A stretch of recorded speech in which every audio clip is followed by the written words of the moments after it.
Hello YouTube, today I'm going to talk about GMOs, also known as genetically modified organisms. I wanted to do some research, completely unbiased. I wanted to look at both sources, the pros and the cons, and I wanted to decide for myself without someone else telling me, are they a good or bad thing? So a few months ago, I recorded a video with my initial thoughts. I'm going to put that up. Just going to say, I have no clue what I'm talking about. It's kind of embarrassing how poorly informed I was. But that's the whole thing. This is a before and after video. So here's me before I knew what I'm talking about. Watch to the end. Please.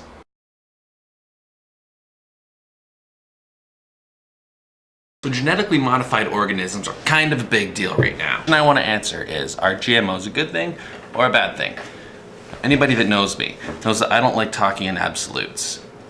I think that things like circumstance and context are important for any issue, and so you can't just say good or bad for most things. So in answer to the question, are GMOs good or bad? I say they can be both. There's a chance that right now some of what I'm going to talk about is incorrect. I have not done the research. Like I said, it's my current opinion. So why do I think GMOs have the potential for good? Genetically modified organisms have been around for quite a long time. We have been, as humans, we have been screwing with nature for as long as humans have been around. You can enjoy bananas because we have genetically modified them. The Cavendish banana that we all eat is basically a clone of itself. You're eating the same banana every single time. It's just this giant clone product.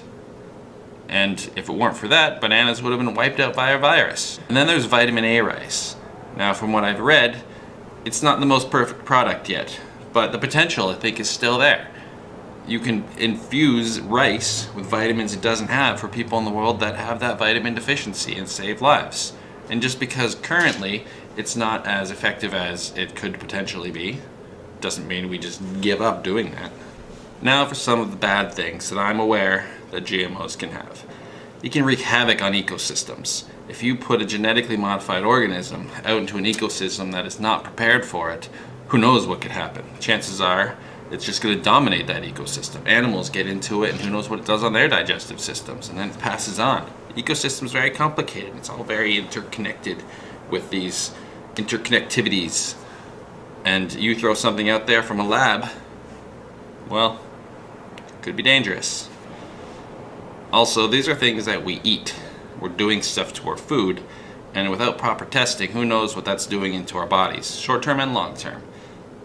And a lot of the time we don't even realize we're eating this stuff, and so informed consent's not always there. You go to the grocery store, you go to restaurants, you eat food, and you think, I'm eating a potato. Just as the first example I can think of. Who knows, it might be more than a potato. I don't know what was done to it. Maybe that'll be something that'll turn up when I do the research. So basically, all technological growth is the result of manipulating nature. Why is this a problem for food? Can be a problem, like I said, potentially. I think there is potential for bad, but there's also great potential for good. So genetically modifying organisms in general, I don't think is a bad thing. What I do think is that whenever we are modifying things in nature, especially if we're going to be consuming them, and especially if they're going to be affecting the ecosystems around them, there needs to be proper testing, and there also needs to be transparency in what it is, both as a consumer and as a society. That's my thoughts now. See you in a couple weeks. Probably a few seconds. For me, it's gonna be a couple weeks. I'm gonna go find out how right or wrong what I just said was.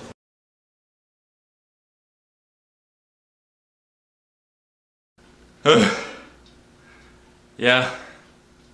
Let's see what I know now.